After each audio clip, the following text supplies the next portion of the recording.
ఆ, కృష్ణవంశీ పేరు అంటే మురారి సినిమా చూసి మీ నాన్నగారు మీకు ఆ పేరు పెట్టారేంటి? లేదు సార్, నాకు తెలిసి నేను పుట్టినప్పుడు మురారి సినిమా రాలేదు అప్పటికి. ఆ, జస్ట్ కృష్ణవంశన్ పెట్టారు, నచ్చినందుకు పెట్టారు. సో అది అలనాటి రామచంద్రుడు అంటే ఆ సినిమా మురారిలో కూడా అలనాటి ఆ పాట ఉంది కదా, అందుకని అడిగాను. బ్లాక్ బస్టర్ పాట. మీరు ఎలా ఉంటారు, రామచంద్రుడా శ్రీకృష్ణుడా క్యారెక్టర్ సినిమాలో అంటే బయట సినిమాలో సినిమాలో సినిమాలో సార్ నా నా పాత్ర పేరు సిద్ధార్థ్ అనే వ్యక్తి ఈజ్ రామచంద్రుడు లాంటి వాడే.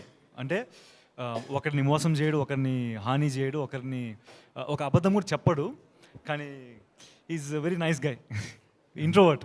చాలా ఇబ్బంది పడతాడు, ఇంతమంది ముందర అయితే అస్సలు ఉండలేడు, ఊరికేస్తాడు. So that is Siddhu.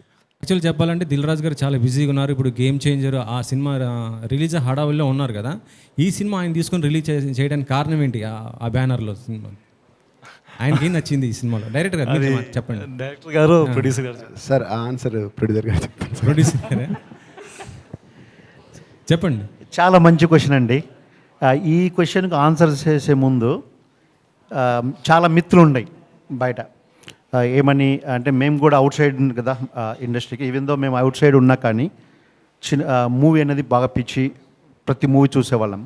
అవన్నీ పక్కన పెడితే మిత్రులు ఏముంటాయంటే ఇండస్ట్రీలో కష్టము, కొత్త వాళ్ళు నిలవలేరు, కొత్త వాళ్ళు రానీరు, ఇవన్నీ చాలా ఉన్నాయి. సో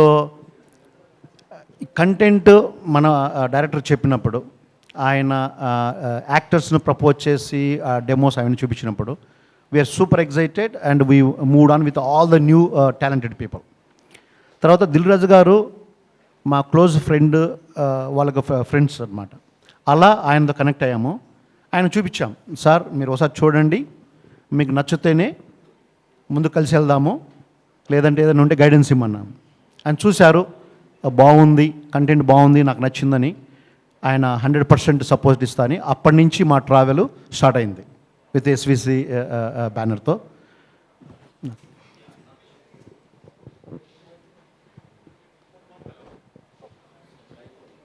డైరెక్టర్ గారు, ఆకాష్ గారు, సో ఇందులో ట్రైలర్ చాలా ఫ్రెష్గా ఉంది. సో ఆ కంటెంట్ కూడా అంతే ఫ్రెష్గా ఉంటుందని అనుకుంటున్నాం. సో ఒక డైలాగ్ ఉంది, సిద్ధు అడుగు వేయకముందే ముగింపు కోరుకుంటున్నావు ఏంట్రా అని ఉంటుంది. సో మరి ఈ సినిమాకి సంబంధించి ఎలా అడుగు పడ్డాయి, ఎలాంటి ముగింపు వస్తుందని ఎక్స్పెక్ట్ చేస్తున్నారు? అడుగులు పడడానికి 7 years పడిందండి నాకు ఈ మూవీ స్టార్ట్ అవడానికి. మేము చాలా హర్డల్స్ ఫేస్ చేసుకుంటూ షూట్ చేస్తాం అనుకున్నాము, బట్ అడ్డంకలు వచ్చాయి. బట్ ఈ సినిమాలో ఉన్న కాన్సెప్ట్ ప్రకారంగానే నేచర్ మనకు సాయం చేస్తుంది అంటారు బేసిక్గా. సో అంత బలంగా కోరుకున్నాం కాబట్టి ప్రతి స్టేజ్లో ఈవెన్ ఎడ్జ్ వరకు వెళ్ళిన తర్వాత ప్రాబ్లమ్స్ వచ్చినా సరే అన్నీ సాల్వ్ అవుతూ వచ్చాయి. And right now releasing on August 2nd, చాలా హ్యాపీగా ఉంది దానికైతే. సో అదొక సక్సెస్ అనిపిస్తుంది నాకు అది ప్రస్తుతానికి. అలనాటి రామచంద్రుడు అని చక్కగా టైటిల్ పెట్టారు, మరి ఈనాటి ప్రేక్షకులు మారారు. సో ఆనాటి రామచంద్రుడిని మీ కథలో ఎలా తీసుకెళ్తున్నారు? సో వాళ్ళకి హృదయాలను అత్తుకునేలా ఈ ప్రేమ కథను ఎలా డిజైన్ చేసుకున్నారు? లేదు సార్, అంటే ఇప్పుడు టైటిల్ చూసి పాత ఫ్లేవర్ అనుకోవచ్చు. యాక్చువల్లీ ఇది ఈ జనరేషన్ కదే యాక్చువల్గా మనకి.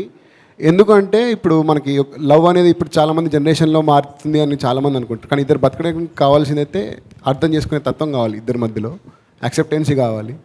మనం ఇప్పుడు ఒక అమ్మాయిని కానీ ఒక అబ్బాయిని కానీ చూసినప్పుడు ఒక లస్ట్ ఫీల్ కానీ ఒక ఇన్ఫాచ్యుయేషన్ కానీ అట్రాక్షన్ కానీ రావచ్చు. బట్ ఒక్కరితో మాత్రమే మనం చాలా జెన్యున్గా ఫీల్ అవుతాం. లవ్ అనేది చాలా హానెస్ట్గా ఉండాలనుకుంటాం, వాళ్ళు ఏం చేసినా సరే భరించాలనుకుంటాము. సో అదే నేను ఇక్కడ చూపిద్దాం అనుకున్నాను ఈ మూవీలో. సో అదే నా అలనాటి రామచంద్రుడు కథ. సో ఇది కంపల్సరీ అందరికి కనెక్ట్ అవుతుంది, నేను 100% గ్యారంటీగా చెప్పగలుగుతాను. ఆకాష్ గారు, మీరు రియల్ లైఫ్లో ఎవరినైతే బాగా ఇష్టపడతారో వాళ్ళని ట్రైలర్లో చూసినట్టే అనిపించింది నాకు. ఒకటి మీ నాన్నగారు, రెండోది హనురాఘుపూడి గారు, మూడోది పవన్ కళ్యాణ్ గారు. అంటే నిజంగా నిజ జీవితంలోనే ఆ ఇన్సిడెంట్స్ తీసుకొని ఏమన్నా చేయడం జరిగిందా ఏంటి? ఇన్సిడెంట్స్ తీసుకోలేదు సార్, మీరు అన్నట్టుగా కరెక్టే. నాకు మా నాన్న అంటే చాలా ఎమోషనల్ కనెక్టివిటీ ఎక్కువ నాన్నతో. హనురాఘుపూడి గారు అంటే చాలా ఇష్టం, తన మూవీస్ అంటే చాలా ఇష్టం నాకు. అందరి రాక్షసి నేను ఎన్నిసార్లు చూసానో నాకే తెలియదు, అంత ఇష్టం. అండ్ ఇంకా వచ్చేసి పవన్ కళ్యాణ్ గారు, ఇంకా ఇష్టం ఉండకుండా అయితే ఉండదు. ఫ్యాన్. సో అంటే ట్రైలర్ చూస్తే చాలా చాలా బాగుంది, ప్రతిదీ కూడా అందరూ అంటున్నారు కదా అందాల రాక్షసి లాగా టచ్ ఉంది అని చెప్పి అంటున్నారు. అయితే ఇందాక ప్రొడ్యూసర్ గారు మాట్లాడుతూ కూడా పాడింగ్ అన్నది కొంచెం ఏమన్నా నోన్ ఫేసెస్ తీసుకుంటే అది చాలా హెల్ప్ అవుతుంది. సో యాజ్ మీరు ఫ్రెషరే, కొత్త డైరెక్టరే. సో వాళ్ళు కూడా కొత్త వాళ్ళే. సో ఎలా ఎంతవరకు ఇది లైక్ వర్కౌట్ అవుతుంది అనుకున్నారు? And at the same time August 2nd చాలా పెద్ద పెద్ద సినిమాలు కూడా వస్తున్నాయి. సో మీది ఎంతవరకు నిలుస్తుంది అని అనుకుంటున్నారు? ఆగస్ట్ 2nd చాలా సినిమాలు వస్తున్నాయండి. 6 సినిమాస్ 7 సినిమాస్ అనుకుంటా మొత్తం. సో ఆ జోనర్స్ అన్ని వేరు, ఈ జోనర్ అంతా వేరండి. అంటే ఆడియన్స్ అయితే రావాలి కదా థియేటర్ దాకా, ఏ జోనర్ అయినా సరే. మీ సినిమా ఎలా నిలబడుతుంది, మీ సినిమా ఎలా ఉంటుంది అన్నది నేను అడుగుతాను. మా సినిమా అయితే ఫీల్ గుడ్ మూవీ అండి, కంపల్సరీగా ఫ్యామిలీ డ్రామా. సో ఖచ్చితంగా ఫ్యామిలీస్ నుంచి యంగ్ జనరేషన్ నుంచి అందరూ వస్తారని నమ్ముతున్నాను. అండ్ శశాంక్ గురించి మాట్లాడతారా అండి, లైక్ మ్యూజిక్ డైరెక్టర్ గురించి? మీరు లేదు, like hero heroine new faces కదా. కథ అనుకున్నప్పటి నుంచే ఈ కథని నేను కొత్త ఫేసెస్తోనే చెప్పాలని ఫిక్స్ అయ్యాను ఫస్ట్ నుంచి. ఒక feel good love story, fresh ఫేసెస్తో వెళ్తేనే నాకు ఒక ఫ్రెష్ ఫీల్ వస్తుంది మూవీకి అన్ని డిసైడ్ అయ్యి కొత్త వాళ్ళని తీసుకోవడం జరిగిందండి. దానికి ప్రొడ్యూసర్ గారి సపోర్ట్ చాలా ముఖ్యం, చాలా సపోర్ట్ చేశారు ఆ విషయంలో మాత్రం. All the very best. Venkat గారు. వెంకట్ సారీ అండి, మనము ప్రతిసారి మేము అందరం కొత్త వాళ్ళని చెప్తున్నాము. నేను కొత్త ఉండొచ్చు, ఇతను ప్యూర్ సోల్ అని ఒక షార్ట్ ఫిల్మ్ తీశారు, అవార్డు వచ్చింది. అంతకుముందు దీక్ష అనే ఒక మూవీ 10 years బ్యాక్ ఎప్పుడు తీశారు, యూట్యూబ్లో పెట్టారు. సో వీళ్ళ ట్రావెల్ ఇండస్ట్రీలో almost 10 years or 12 years. Yeah, so they have been going through this travel. అవన్నీ ఉంది, ఆ ఎక్స్పీరియన్స్ అనేది డెఫినెట్గా దీనికి ఉపయోగపడిందండి. డైరెక్టర్ గారు, ఆకాష్ గారు ఇక్కడ యాక్చువల్గా ఇందాక చెప్పారు యూ సర్టిఫికేట్ వచ్చిందని చెప్పి. ఇప్పుడు సినిమా అనేది ఎప్పుడు కూడా ఏంటంటే ఫుల్ మీల్స్ ఇలా ఉండాలి, బట్ యూ సర్టిఫికేట్తో వచ్చే సినిమాలు చాలా తక్కువ ఉంటాయి. అంటే బేసిక్గా ఇంకోటి ఏంటంటే ఇది ఎంత యూత్ఫుల్ స్టోరీ అయినా, ఎంత ఫీల్ గుడ్ లవ్ స్టోరీ అయినా దాంట్లో రొమాన్స్ అనేది కూడా ఒక పార్ట్ కదా. బట్ మినిమం U/A కూడా లేకుండా ఒక యూ అనేది ఒక రకంగా చూడాలంటే రిస్కే సెన్సార్ సర్టిఫికేట్ పరంగా చూసుకుంటే. మరి ప్రొడ్యూసర్ గారు కానీ మీరు కానీ చెప్పుకున్నప్పుడు ఒకసారి సినిమా చూసినప్పుడు అనిపించలేదు ఏది కొంచెం ఆ ఫీల్ ఎక్కడన్నా తగ్గిందేమో? లేదు సార్, ఇప్పుడు మీరు ఏదైతే రొమాన్స్ అంటున్నారో, రొమాన్స్ ఎక్స్పోజింగ్ ఉంటేనే సినిమా నడుస్తుంది అనుకుంటే 96 మూవీ వచ్చేది కాదు, నడిచేది కాదు. I'm not telling about the exposing. Exposing అనేది సెపరేట్ కాదు. ఇట్స్ నాట్ లైక్ ఎక్స్పోజింగ్ గురించి నేను మాట్లాడట్లేదు, లైక్ రొమాన్స్ అంటే. సో ఇప్పుడు 96 మూవీ చాలా బ్యూటిఫుల్ రొమాంటికల్ మూవీ నా దృష్టిలో అది. సో సేమ్ అలాంటి ఫీల్ మీరు ఈ మూవీ చూసినప్పుడు కూడా సేమ్ అలాంటి ఫీల్ వస్తుంది. మరి ఫస్ట్ సినిమాకి ఎంత అంటే రిస్క్ ఏమి అనిపించలేదు అంటే ఇలాంటి సబ్జెక్ట్ ఒకటి ఎంచుకుని అలనాటి రామచంద్రుడు అనే మొత్తం ఫ్యామిలీస్ అందరినీ తీసుకొస్తే కానీ ఇలాంటి దానికి ఉండదు కదా.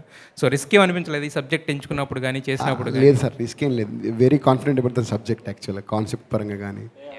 ప్రొడ్యూసర్ గారు, యాక్చువల్గా దిల్ రాజు గారు దీన్ని రిలీజ్ చేయడమే major boost up for the film కదా. సో ఆయనతో ఒక జర్నీ ఉందని చెప్తున్నారు. సో ఈ సినిమా చూసిన తర్వాత he is not only the top producer, he is also a good analyst of the cinema అనమాట. సో ఆయన చూసిన తర్వాత మీకు ఇచ్చిన కామెంట్స్ ఏంటి, హైలైట్స్ అంటే ఏం చెప్పారు ఆయన పరంగా మీకు? హానెస్ట్గా చెప్తానండి, మీరు ఏ విధంగా ఫీల్ అయ్యి క్వశ్చన్ అడిగారో సేమ్ థింగ్ ఫస్ట్ టైం చూస్తానే ఆ మాట చెప్పారు. ఈ జనరేషన్ ఏమి కావాలో కోరుకుంటుందనేది మీరు చెప్పింది కరెక్ట్. కానీ మేమేం నమ్మామంటే ఏ జనరేషన్ వచ్చినా కానీ ప్యూర్ లవ్ అనేది, ఆ రొమాన్స్ అనేది హగ్ అంటే దగ్గరగా అది చేయాల్సిన అవసరం లేదు. మనము వాళ్ళ కళ్ళ ద్వారా, వాళ్ళ ఎక్స్ప్రెషన్, వాళ్ళ ఫీల్ ద్వారా ఆ సీన్ని మనం పండించగలిగితే దట్ కన్వేస్ ద మెసేజ్ అనేది.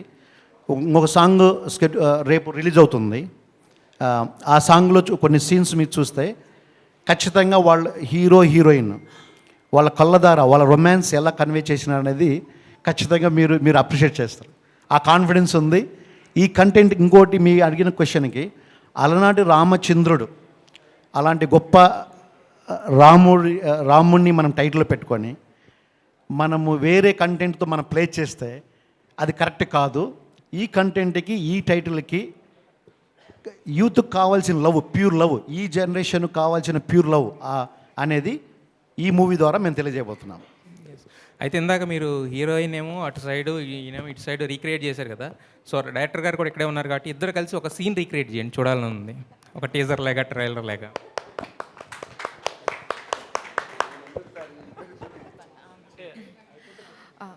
దేవురా, మా నాన్న లాంటి అబ్బాయిని ఇవ్వు ప్లీజ్, సో దాట్ నేను అల్లరి చేస్తే భరించాలి, తప్పు చేస్తే మందలించాలి, మారం చేస్తే బుజ్జగించాలి.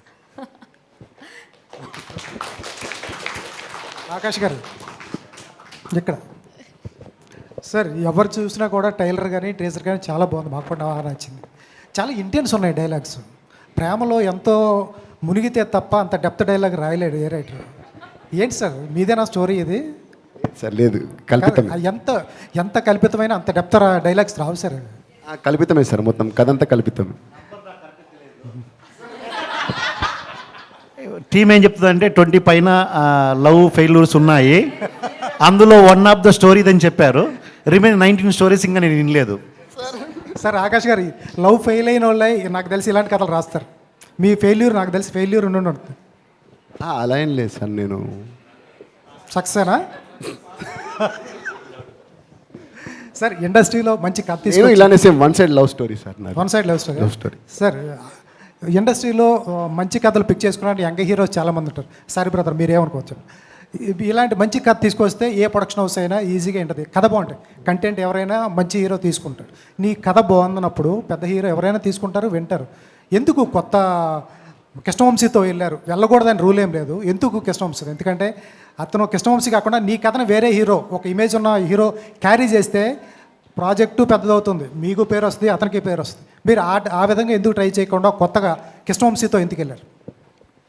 సార్ నేను ఇప్పుడు ఈ కథ అనుకున్న టైంలోనే నేను ఒక ఫ్రెష్ ఫేసెస్తో వెళ్దామని ఫిక్స్ అయిపోయినాను. ఫస్ట్గా థాట్ ప్రాసెస్లో కృష్ణవంశీని సెలెక్ట్ చేయడానికి కారణం ఏంటంటే సార్, నేను తనతో నాకు 6 months ట్రావెల్ ఉంది. ఈ కథ అనుకోక ముందు నుంచి నాకు ట్రావెల్ ఉండింది. సో ఆ ట్రావెల్లో నేను ఎప్పుడు తనకి నేను హీరోగా చేస్తానని ఎప్పుడు చెప్పలేదు, ఏమనలేదు. సో కాకపోతే ఒకసారి ఆడిషన్ చూద్దాము, నువ్వు ఒకసారి రేపు ఇలా క్యారెక్టర్ ఇలా ఒకటి ఉంది మూవీలో, ఇలా ఓకే చేశారు, ఒకసారి నువ్వు ఆడిషన్ చేద్దాం, ఒకసారి రేపు రా ఆఫీస్కి అని అంటే తను హుడీ వేసుకొని వచ్చాడు. యాక్చువల్గా నేను అక్కడ అతనితో ఎప్పుడు డిస్కస్ చేయలేదు అది. సో ఈ మూవీలో ఇప్పుడు ఈ హుడీకి కూడా క్యారెక్టర్ ఉంటుందండి. సో ఈ అమ్మాయి వెనకాల తిరుగుతున్నప్పుడు అతను హుడీ వేసుకొని దొంగచాటుగా చూస్తూ ఉంటాడు. సో ఒక మ్యానరిజం ఉంది ఇందులో, ఒక మ్యానరిజం ఉంటుంది యాక్చువల్లీ. సో ఆ మ్యానరిజంతో తను వచ్చాడు, నాకు అక్కడ ఫస్ట్ మార్క్స్ కొట్టేశాడు అక్కడ. సో దాని తర్వాత నేనంటే యాక్టింగ్ చూసి ఇప్పుడు తను బయట ఎలా ఉంటాడో నాకు తెలుసు. సో క్యారెక్టర్లో వెళ్ళిపోయాడని కూడా ఇంకా ఈజీగా అర్థమవుతుంది నాకు, ఈజీగా ఆడిషన్ చేసినప్పుడు తను యాక్ట్ చేసినప్పుడు. సో అలా అప్పుడు చూసి నేను సెలెక్ట్ చేశానండి. ఆయన హుడీ వేసుకొస్తే సెలెక్ట్ చేశారు, మోక్షాన్ని ఎందుకు సెలెక్ట్ చేశారు మరి? లేదు, హుడీ వేసుకుని సెలెక్ట్ చేయలేదు సార్, నేను యాక్టింగ్ చేసినందుకు సెలెక్ట్ చేశాను. అక్కడ ఓన్లీ 50 marks అంతే. మోక్షాన్ని సెలెక్ట్ చేసింది అయితే సార్, నేను మసక్కలేని ఒక సాంగ్ ఉంటుంది, ఏదో రీల్ నేను చాలామంది హీరోయిన్స్ కోసం చూసాము, లైక్ కొత్త ప్రొడక్షన్ హౌస్, కొత్త హీరో, కొత్త డైరెక్టర్ అని చెప్పి చాలామంది రిజెక్ట్ చేశారు, కొంత డేట్స్ లేవు అలా చెప్పారు. దాని తర్వాత ఇంకెవరిని సెలెక్ట్ చేయాలా అని చెప్పి చూస్తుంటే రీల్స్ సడన్గా రీల్లో కనిపించింది అమ్మాయి.